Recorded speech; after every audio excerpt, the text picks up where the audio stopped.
सिर्फ भाई नेक के बच्चों बीवी का सिर्फ गम नहीं है, ये हमारा भी गम है। आज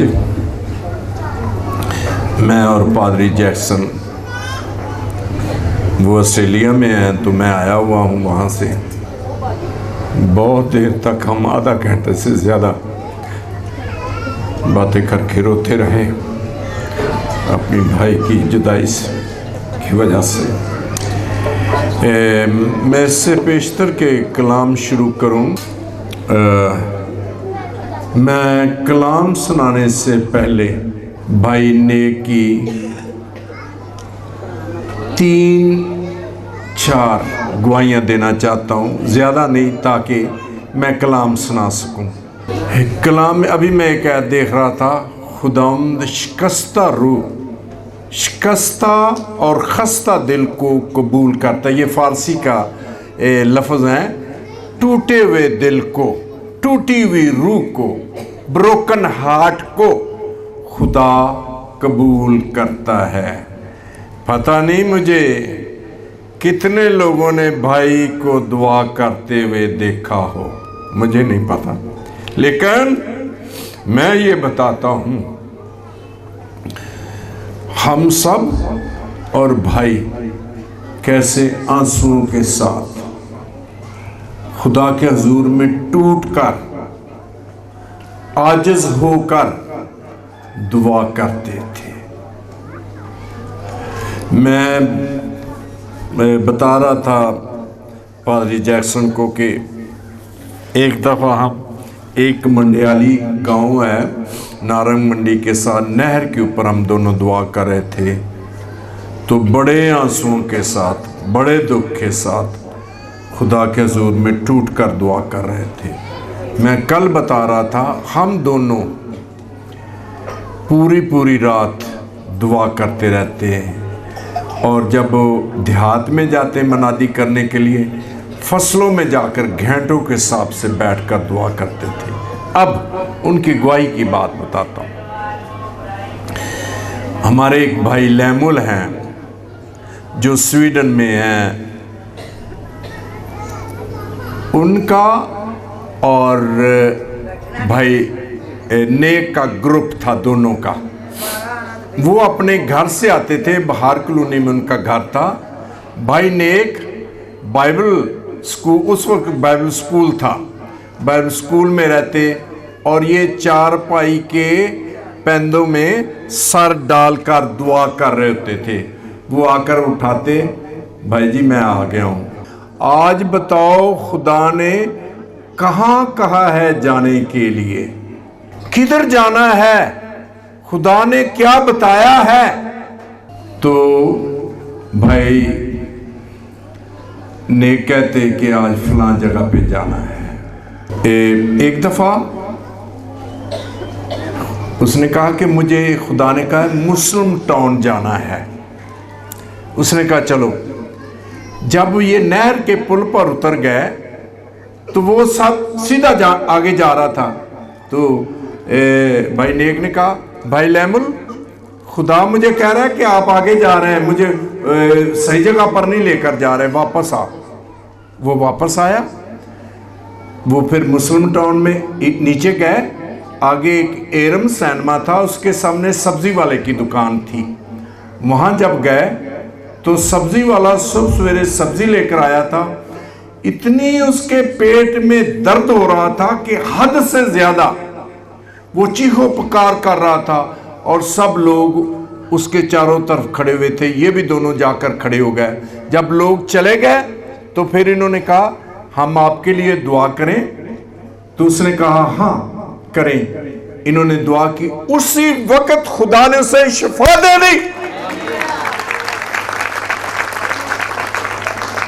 और भाई ने कहा अब वापस चले, खुदा कह रहा है वापस जाएं। यही काम था आज। मर्दे खुदा की बात कर रहा हूं आप लोगों के साथ। फिर एक दिन जब ये 1971 में बांग्लादेश अलग हो रहा था, तो जंग थी। जंग के दिनों में भाई नेक को खुदा ने कहा कि आरे बाजार जाना है लिटरेचर डिस्ट्रीब्यूट करने के लिए। तो ये दोनों उस वक्त तांगे चलते थे कैंची से आरे बाजार, ये तांगे पे गए, जाकर वहां उतरे तो सामने मिलिट्री के लोग बैठे हुए थे धूप में। एक अफसर ने देखा तो उसने अपने सिपाहियों को भेजा, जाओ उन दोनों नौजवानों को पकड़ कर लाओ। तो उन्होंने जाकर पूछा आप कौन है, कहां से आए हैं, ये बैग में क्या है? तो उन्होंने कहा हमारे बैग में लिटरेचर है, 2 बैग थे इनके पास, हम लिटरेचर यहाँ डिस्ट्रीब्यूट करने के लिए आए हैं। तो उसने कहा किसने भेजा है? कहते खुदा ने हमें भेजा है। कहते अच्छा, वो हमारे ऑफिसर है, वो आप लोगों को बुला रहा है, वहाँ चले। वो गए तो वो जाकर कहने लगे जी ये बाहर कॉलोनी से आए हैं। तो कहते हैं खुदा ने हमें भेजा है यहाँ। तो वो ऑफिसर पूछने लगा कैसे खुदा ने भेजा है? खुदा आपके लोगों के साथ बात करता है? भाई नेक ने कहा हाँ जी, खुदा हमारे साथ बात करता है, खुदा ने भेजा है। कहता अच्छा ये बात करता है तो ये बताएं कि जंग होगी या नहीं होगी? तो उससे पहले भाई नेक ने एक ख्वाब देखा था कि सारे मुल्क पर जहाज घूम रहे हैं। उसने कहा हाँ, खुदा ने कहा आज के दिन के लिए मैंने तुझे वो ख्वाब दिखाया था। तो उसने कहा हाँ जंग होगी। तो कहने लगा फिर फतह किसे होगी? कहता ये खुदा ने मुझे अभी नहीं बताया। कहता अच्छा ऐसे करें, आप जाएं वापस, तो आप कल आए और अपने दफ्तर के बड़े आदमी किसी को साथ लाएं। तो उन्होंने कहा जी कल नहीं हमने आना। वो कहने लगे क्यों? कहने लगे कल इतवार है, ऐसा चर्च जाना है, तो परसों आवांगे। वो कहने लगा ठीक है परसों आ जाना। जब ये चले गए मंडे को वहाँ, तो दफ्तर वाले अभी नहीं गए थे, वो थे भाई डेविड पाल, उसने जाना था। तो वो कहने लगा ऑफिसर उसे, फौजी ऑफिसर, खुदा से पूछा कि किसको फतह होगी? उसने कहा खुदा वो बात बताता है जिससे उसके नाम को जलाल मिले, जिससे खुदा के नाम को जलाल नहीं मिलता वो खुदा बात नहीं करता। कहते हैं अच्छा। फिर कहने लगा कैसे खुदा आपके साथ बात करता है? कहता है जी खुदा पाक है, वो पाक दिल के साथ बात करता है, दूसरे के साथ नहीं बात करता। तो वो ऑफिसर 2 कदम ऐसे पीछे हट गया, कहने लगा मैं तो फिर पाक नहीं हूं, मेरे साथ तो नहीं कलाम करता खुदा। ये बात है। फिर वो कहने लगे अच्छा ये आदमी आपको लेकर हमारे सिपाही जाते हैं जब तक आपका वो कोई जिम्मेदार नहीं आ जाता।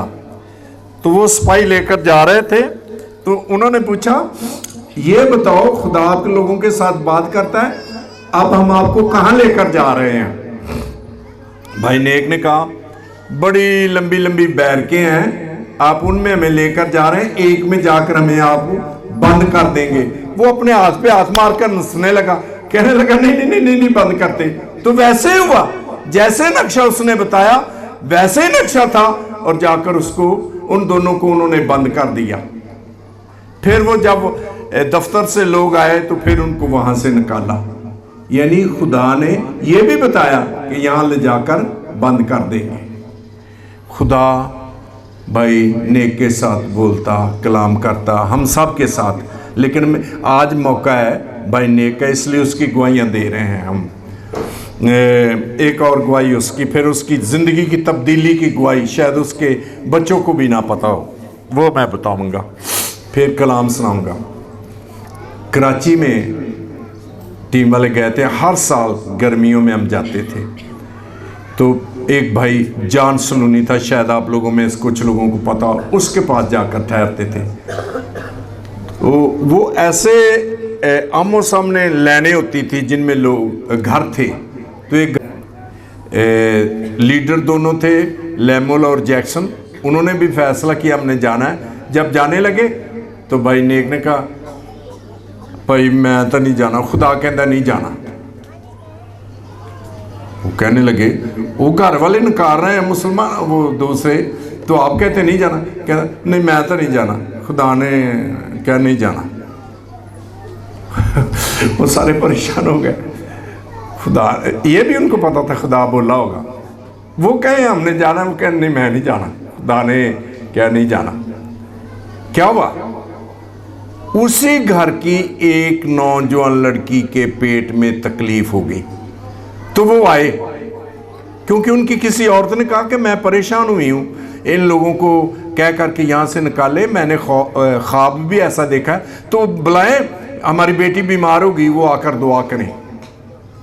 उसी वक्त ये गए, इन्होंने दुआ की, बेटी उसी वक्त खुदा के फजल से शिफा पा गई। और वो कहने लगे आप कहीं ना जाएं, दरवाजे खिड़कियां भी खोलें और यहीं रहें और सो जाएं।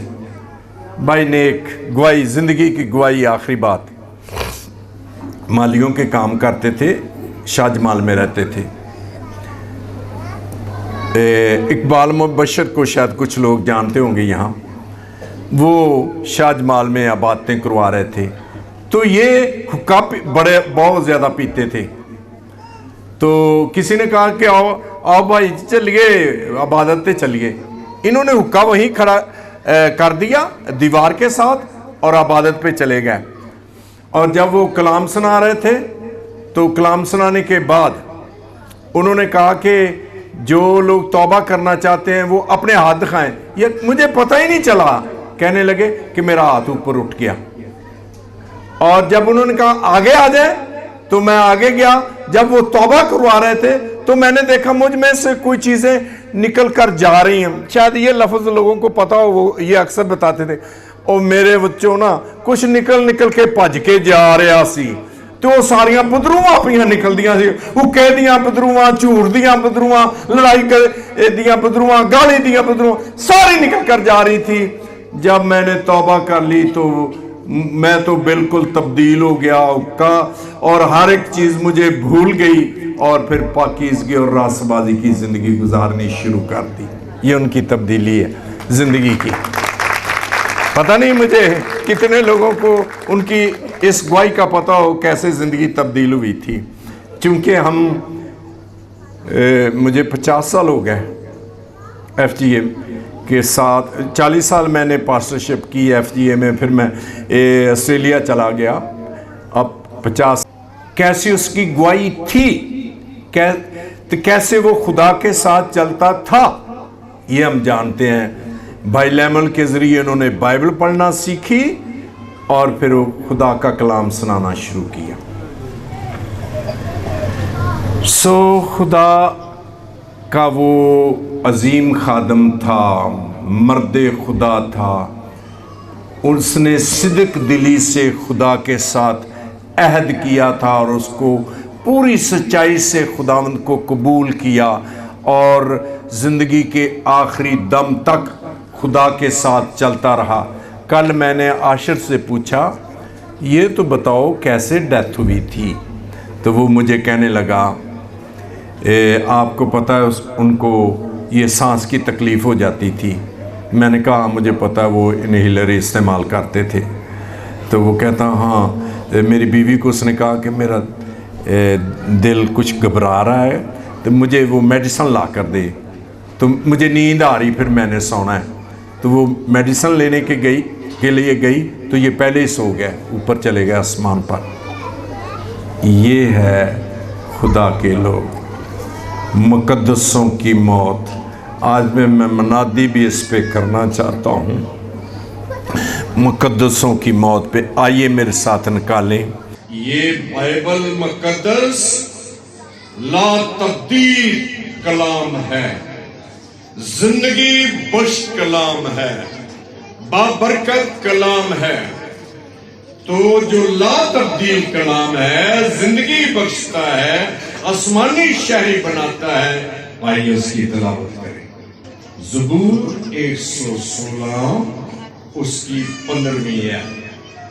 खुदा की निगाह में उसके मुकद्दसों की मौत ग्रां कदर है।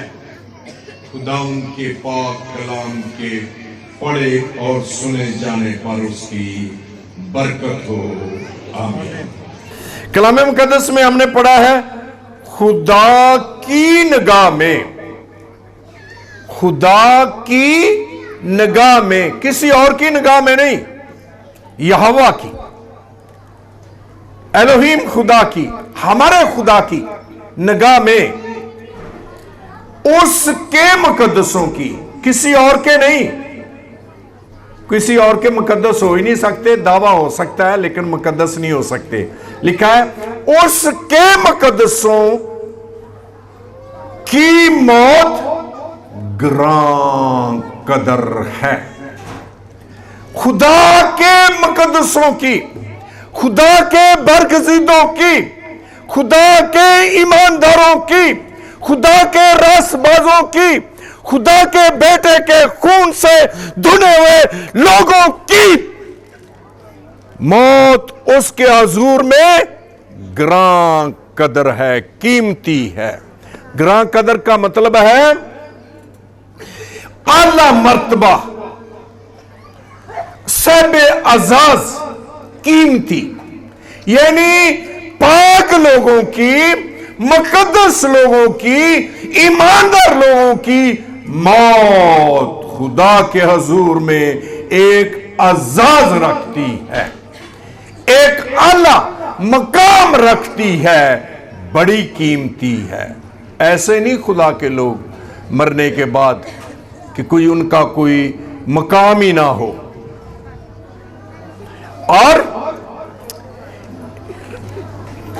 इसलिए खुदा के लोगों की मौत खुदा के हुजूर में ग्रां कदर है।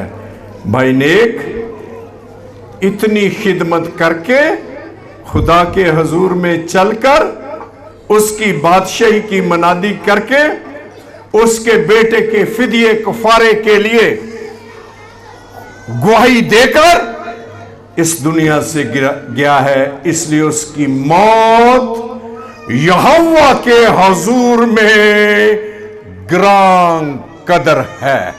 हालेलुया।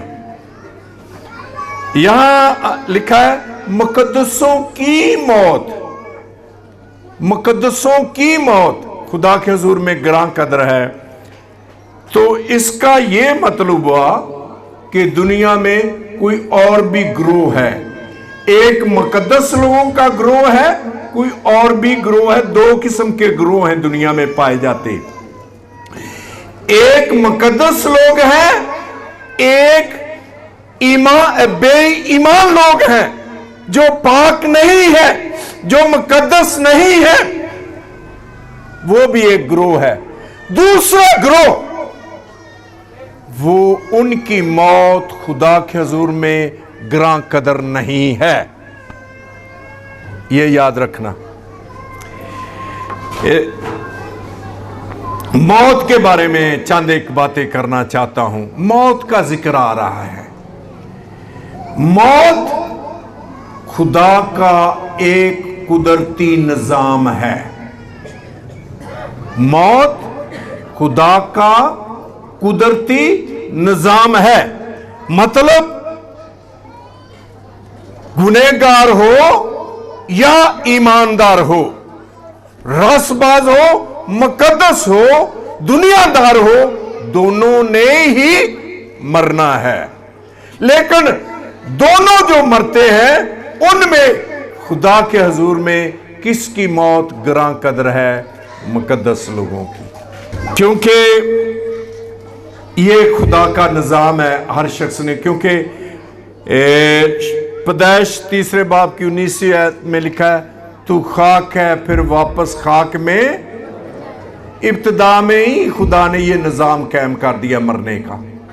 तू खाक है फिर वापस खाक में लौट जाएगा। इसलिए गुनहगार ने भी मरना है, ईमानदार ने भी मरना है, लेकिन मरने के बाद कीमती मौत किसकी है? ईमानदार की है। फिर मौत के बारे में वाइज 8:8 में लिखा है, रूह पर किसी को इख्तियार नहीं, ना मरने का दिन उसके इख्तियार में है कि उसे रोके रखे, क्योंकि ये कुदरत का निजाम है। इसलिए को मरने के दिन को नहीं रोक सकता, ठहर जा जे मैं एक हफ्ता और जीना है, मैं नहीं मर सकता, ये नहीं। ना रूह को ना मौत के दिन को, क्योंकि उसके इख्तियार में नहीं। जब वक्त आ जाना है फिर उसने इस दुनिया से चला जाना है, क्योंकि कलाम में लिखा है जब इंसान की जिंदगी की हदें पूरी हो जाती तब खुदावंद फरमाता है बनी आदम वापस लौटा, तो इंसान वापस खुदा के पास चला जाता है। और ज़बूर 79 होता है, 89 क्या होता है मुझे, हाँ 89 की मैं बात कर रहा हूँ। 89 क्या होता है? 99 की 48वीं आयत, इसमें लिखा है कौन सा ऐसा आदमी है जो जीता रहे और मौत को ना देखे।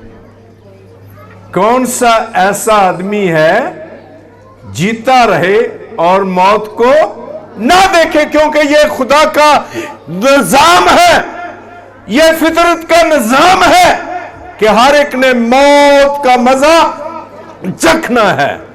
हर एक ने इस मौत के दरवाजे में से गुजरकर आसमान पर जाना है। इसलिए कोई शख्स जिंदा नहीं रह सकता। लेकिन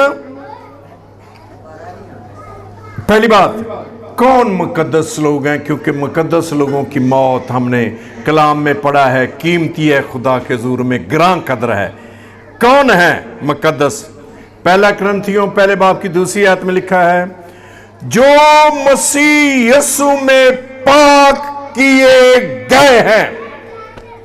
क्या हुए हैं? जो मसीह यीशु में पाक किए गए हैं और मुकद्दस होने के लिए बुलाए गए हैं। जो मुकद्दस होने के लिए बुलाए गए हैं, इसलिए जो मुकद्दस होने के लिए बुलाए गए उनकी मौत खुदा के हुजूर में ग्रां कदर है, कीमती है। अब खुदा के बेटे ने सलीब पर मसलूब होकर अपनी कीमती जान दे दी, बेशकीमत खून बहा दिया है। इसलिए मुकद्दस होने के लिए, बरगज़ीदा होने के लिए सलीब के नीचे आने की जरूरत है, ताकि उसकी बहती हुई धारा से पाक हो जाए। यीशु का खून हमें सारी नाराजगी से पाक करता है। यीशु का खून हमें गुनाहों को, हमारे गुनाहों को धो डालता है। यीशु का खून हमें तमाम कसूरों की, तमाम हुक्मों की दस्तावेजात से पाक करता है। यीशु का खून हमें तमाम बदकिरदारी से पाक करता है। यीशु का खून में मुकद्दस करता, बरगज़ीदा करता, पाक करता है। इसलिए मुकद्दसों की मौत खुदा के हुजूर में ग्रां कदर है। कैसे? दूसरी बात, ये पहली बात मैंने बताई, कौन मुकद्दस लोग हैं जो यीशु के खून से धुल चुके हैं। दूसरी बात, कैसे खुदा की निगाह में मुकद्दसों की मौत ग्रां कदर है। कैसे? वॉइस 7वें बाब की पहली आयत में लिखा है पैदा होने से मरने का दिन बेहतर है। पैदा होने से, बच्चा पैदा बड़े खुश होने, मिठाइयां बांटने, है ना, लेकिन यहां क्या लिखा है? पैदा होने से मरने का दिन बेहतर है। मुकद्दसों के लिए बेहतर है, पाक लोगों के लिए बेहतर है, बरगज़ीदा के लिए बेहतर है। ऐसे ना मर जाए दुनिया से, मुकद्दस बनकर, यीशु के खून से धुलकर, ईमानदार रास्तबाज बनकर इस दुनिया से मरे, ताकि खुदा के हुजूर में आपकी मौत ग्रां कदर हो। यूहन्ना की अंजील उसके 11वें बाब में लिखा है, 11वां बाब 25वीं आयत, क़यामत और जिंदगी मैं हूं। यीशु मसीह ने क्या कहा? क़यामत और जिंदगी मैं हूं। जो मुझ पर ईमान लाता है, गो वो मर जाए तो भी वो जिंदा है। यीशु पर ईमान लाने वाला अगर मर जाए तो भी जिंदा है। क़यामत और जिंदगी मैं हूं। क़यामत का मतलब ये नहीं, यहां कोई एक्सीडेंट हो जाए तो काफी लोग मर जाए तो कहते हैं जी क़यामत सुगरा होगी, अखबारों में आ जाता है। सुगरा का मतलब है छोटा ही, छोटी क़यामत हो गई है, में थोड़े लोग मर गए। इसका यह मतलब नहीं है। क़यामत का मतलब है दो पांव पर खड़े होना। यीशु मसीह जब जी उठा, लाजरस जी उठा, दो पांव पर खड़ा हो गया, क़यामत आ गई। मुर्दे जब यीशु मसीह आएगा, मुकद्दस लोग जी उठेंगे, अपने पांव पर खड़े होंगे, पहली क़यामत होगी। कलाम में लिखा है पहली क़यामत होगी। तो यीशु मसीह क़यामत का भी मालिक है, क़यामत भी है और जिंदगी भी है। मौत से निकालकर इंसान को जिंदगी बख्शता है।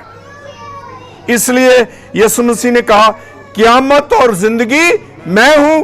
जो कोई मुझ पर ईमान लाता है, जो कोई मुझे कबूल करता है, जो कोई अपनी जिंदगी मुझे देता है, जो कोई अपने दिल में मुझे अपना लेता है, गो वो मर भी जाए तो भी वो जिंदा है। यानी क़यामत का मरने के बाद दोज़ख का उस पर कोई इख्तियार नहीं है, इब्लीस का उस पर कोई इख्तियार नहीं है, फिर भी वो मरने के बाद जिंदा है। मकाशवा ये बड़ी पावरफुल आयत, बाबरकत आयत है जो मैं पढ़ने लगा हूं। और मकाशवा 14वें बाब की 13वीं आयत में लिखा है मुबारक हैं,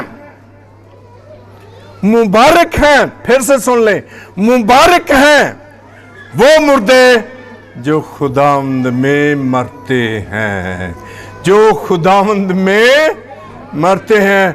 सारी उम्र गुजार कर भाई नेक खुदा में सो गए, खुदा में मर गए। मुबारक हैं वो, मुबारक है वो शख्स। क्यों?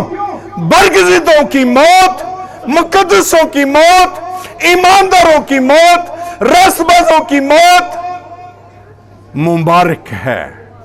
इसलिए वो मर्दे खुदा मुबारक मौत मरकर आसमान पर गया है। मेरी दुआ है सुनने वालों, बहुत से लोग मुबारक मौत मरे और आसमान पर खुदा की बादशाही में, खुदा की हजूरी में जाए। हालेलुया।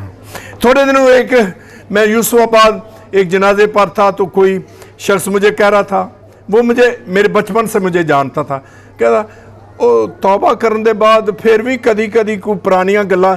मैं क्या नहीं, खुदा बदल के ही रख दिंदा, नया इंसान ही बना दिंदा, नया मखलूक बना दिंदा। फिर काहदी तब्दीली, फिर काहदी निजात, अगर फिर पहुंचो कि फिर टुबकियां ला देना, बदल दिया रहना, ये नहीं है। इमाल, बहुत लोगों को ये कहानी याद होगी। इमाल 7वां बाब 55 से 56 आयत तक 2 आयत के बारे में बताना। जब स्तिफनस रसूल को यहूदी संसार कर रहे थे तो कलाम में लिखा है स्तिफनस ने कहा मैं आसमान को खुला हुआ देखता हूं, मैं आसमान को खुला हुआ देखता हूं और यीशु मसीह खुदा की दाहिनी तरफ खड़े हुए हैं। पूरी बाइबल में लिखा है यीशु मसीह खुदा की दाहिनी तरफ बैठे हुए हैं। यहां वो लिखा है, वो कह रहे हैं मैं यीशु मसीह को खुदा की दाहिनी तरफ खड़े हुए देखता हूं। क्यों? यीशु मसीह खुदा की दाहिनी तरफ खड़े हुए हैं। बैठे भाई जी, मेरी बारी, आपकी नहीं है, मेरी बारी बोलने की। क्यों यीशु मसीह दाहिनी तरफ खड़े हुए हैं? एक मुकद्दस को एक ईमानदार जो उसके लिए शहीद हो रहा है, मर रहा है, उसको रिसीव करने के लिए, उसकी जान को रिसीव करने के लिए, उसको वेलकम कहने के लिए यीशु मसीह आसमान पर खड़े हो गए। जब कोई ईमानदार मरता है, आसमान पर खुदावंद यीशु मसीह खड़ा होकर उसे वेलकम करता है।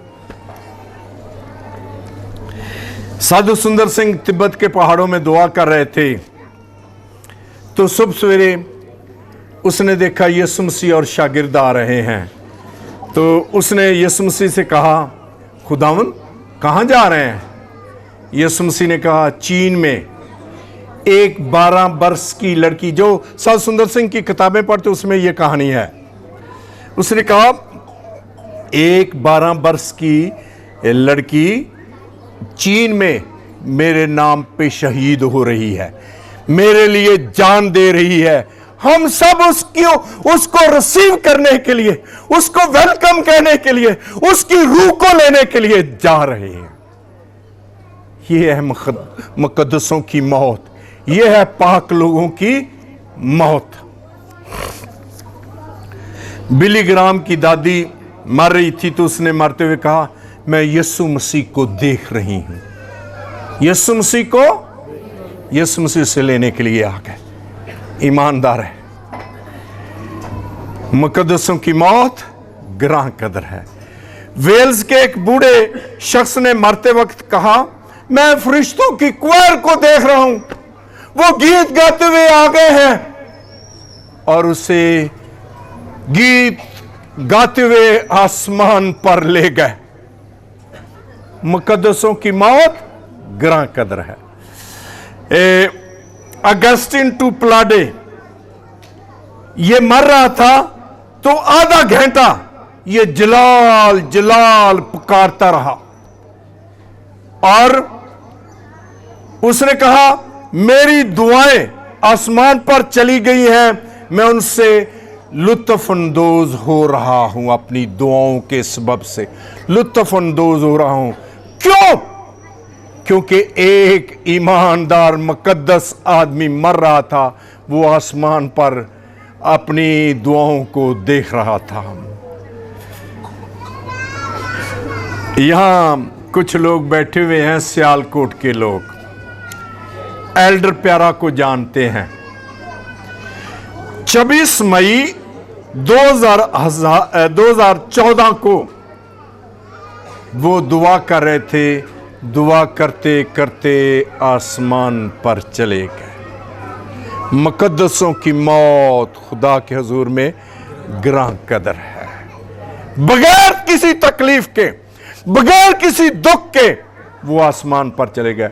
मैं दुख और तकलीफ की बात की, मैं ये भी क्लियर करना चाहता हूं।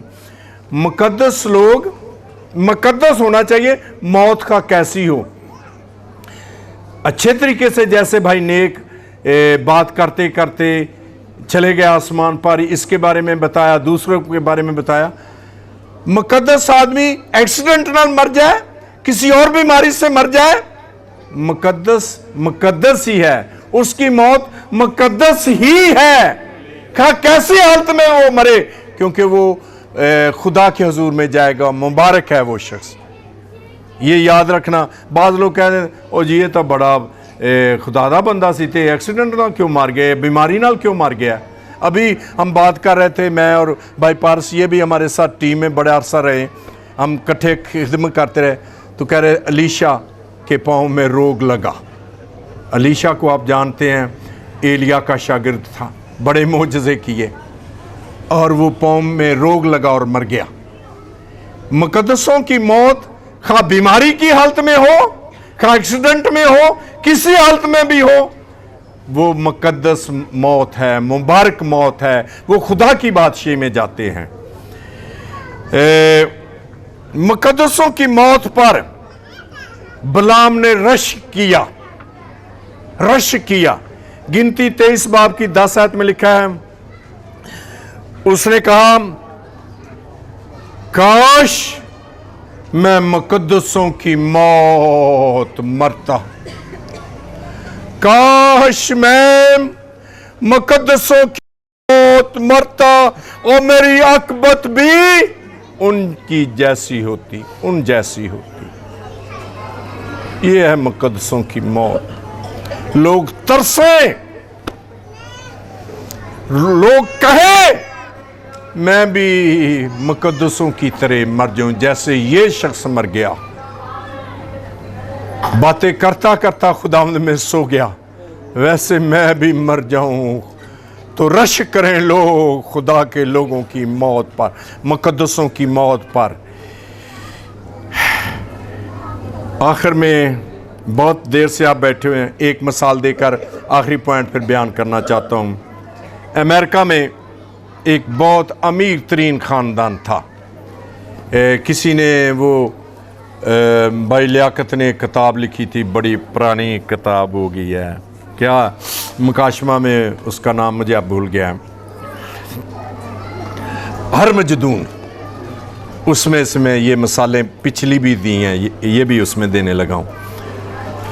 एक बड़ा अमीर ख़ानदान था, उनकी बेटी ने माँ बाप की मर्ज़ी के बगैर एक शख्स के साथ शादी कर ली। वो शख्स उसको दूसरे मुल्क में ले गया और गैर जिम्मेदार शख्स था। उसके एक बेटा हुआ और मर गया। वो अपने बेटे को अक्सर कहती थी तेरा नाना बहुत अमीर है, उसका बड़े बाग में घर है। जब वो लंच करते हैं बड़े फ्रूट होते हैं टेबल पे, बड़े किस्म के खाने होते हैं, बच्चे के अंदर बड़ा इश्तियाक होता, काश मैं अपने बाप की मैं अपने नाना के घर में जाता और उसका घर देखता। एक दिन क्या हुआ, उनके दरवाजे पर दस्तक हुई, नॉक किया किसी ने, तो माँ ने जाकर दरवाज़ा खुला तो आगे डाकिया खड़ा था। उसने उसको एक मनी ऑर्डर दिया और एक लिफाफा दिया। जब मनी ऑर्डर उसने लेने के बाद लिफाफे को खोला तो उसमें लिखा था घर आओ, घर आओ। उसने अपने बाप की लिखाई को पहचान लिया कि मेरा बाप कह रहा है घर आओ। जब इंसान की जिंदगी की हद पूरी हो जाती है तब आसमानी बाप फरमाता है घर आओ। और मुकद्दस लोग अपने बाप के घर में चले जाते और उस वहां जाकर अमन चैन सुकून की जिंदगी गुजारते, दुनिया के सारे दुखों से परेशानियों से आजाद हो जाते हैं। ये है मुकद्दसों की मौत। खुदा फरमाता है मेरे बेटे मेरी बेटी घर आओ, वापस आ जाओ। हम फिर अपने घर में चले जाते हैं। मुकद्दसों की मौत के लिए अजर है, मुकद्दसों की मौत के लिए, क्योंकि ग्रां कदर मौत है ना, बड़ा आजाद रखती है ना, इसलिए अजर है। मुकाशवा दूसरे बाब की पहली आयत में लिखा है जान देने तक भी वफादार रहे, जान देने तक भी वफादार रहे तो क्या होगा? हाँ जी, जिंदगी का ताज मिलेगा। ये एक अजर है ईमानदारों के लिए। थोड़ा सा मैं 1-2 मिनट ज़्यादा कर लूँगा।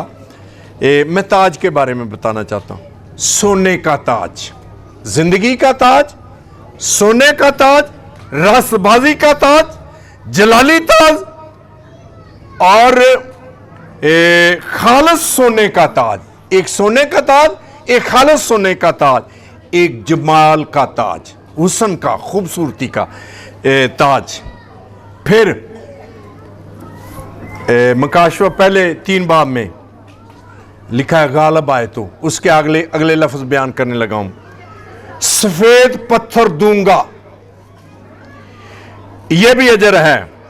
सफेद पोशाक पोशीदा मन दूंगा, जिंदगी के दरख्त का फल दूंगा, सुबह का सितारा दूंगा, किताबे हयात में तेरा नाम लिखूंगा, तू तख्त पर मेरे साथ बैठेगा, कौमों का, बादशाहियों का, इस्राएल के कबीलों का इंसाफ करेगा। ये अजर है। और आगे क्या लिखा है? फरिश्तों की मानंद होगा। फरिश्तों की और अब्दी आराम तुम्हें दूंगा। अब्दी आराम में भाई नेक गए हैं। हर मुकद्दस मरने के बाद अब्दी आराम में जाता है। खुदावंद आप लोगों को बरकत दे। आइए अपने सर को झुकाएं, दुआ मांगे।